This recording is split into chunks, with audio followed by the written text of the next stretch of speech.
এটা ছিল আমাদের বকখালিতে ডে 2 আর আজ আছে পিসুমণি বাড়িতে পূজা। পিসুমণি বাড়িতে হচ্ছিল হরিচাঁদ ঠাকুরের পূজা, যেটা আমি কখনোই দেখিনি। আজ যেহেতু পিসুমণি বাড়িতে বেশ কিছু লোকজন খাওয়া দাওয়া করবে, তাই সকাল থেকেই আমরা সবাই ভীষণ ব্যস্ত ছিলাম। ইনি হচ্ছে গুরুদেব আর গুরুমা, যিনি পিসুমণিতে দীক্ষা দিয়েছেন।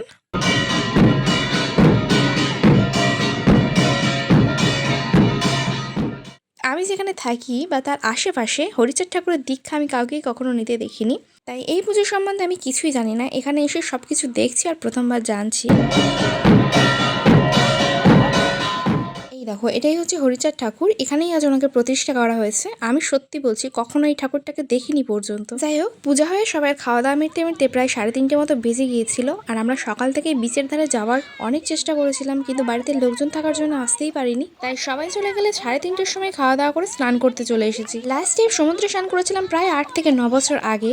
তাই কতক্ষণ স্নান করব নিজেকে আর কন্ট্রোল করতেই পারছিলাম না। যেহেতু প্রায় 3:45 মতো বেজে গিয়েছে, তাই বিচের ধারে কেউ সেরকম ছিল না বললেই চলে। অল্প কয়েকজন লোকজন ছিল যারা স্নান করছিল আর ঘোরাফেরা করছিল। আমরাও বেশি সময় নষ্ট না করে ঝটপট সবাই মিলে কিছু ফটো ক্লিক করে নিই, কারণ একবার জলে নেমে গেলে আমাদের ফটো ক্লিক করার বা ভিডিও করে দেওয়ার আর কাউকে পাবো না। ফোনগুলো রেখেই আমরা জলে নামবো। আর স্টেশনে পার্ট 1 হিসেবে একটা রিলস বানিয়েছিলাম আমরা, যেটা পার্ট 2টা এখানে বানাতে হবে এখন, তারপরে স্নান করতে পারবো। কিন্তু দেখো, ভাইগুলো এসেই জলে নেমে গিয়েছে, তাদেরকে আর কি আটকায়। আর এদিকে এদের কাণ্ড দেখো, মানে এরকম অদ্ভুত কাণ্ড এরা ছাড়া আর কেউ করতে পারে না। এরপর অনেক ডেকে হেঁকে ভাইদেরকে জলে থেকে তুলি আর রিলসের পার্ট 2টা ক্লিক করি সবাই মিলে। আজ আমি আমার ভাইকে খুব মিস করছিলাম। ও এখানে থাকলে ও আমাদের সাথে যেত আর সবার সাথে ভীষণ মজা করতো। ওকে 2-3 বার ভিডিও কল করে সবার সাথে কথাও বলিয়েছি। আর ওর একটাই অভিযোগ, আমাকে ছাড়াই তোমরা সবাই মিলে ঘুরতে চলে গেলে। আর ওর এই কথা শুনে বাকি ভাই বোনেরা প্ল্যান করেছে, ও ফিরলে আরো একবার আমরা সবাই মিলে বকখালিতে ঘুরতে যাবো। এরপরে প্রায় 1.5 ঘন্টা স্নান করে যখন আমরা উপরে উঠি, তখন বাজে বিকেল 5টা। আর এটা দেখো, একটা ছেলে এখানে বসে বসে ফোনে কথা বলছিল, আমরা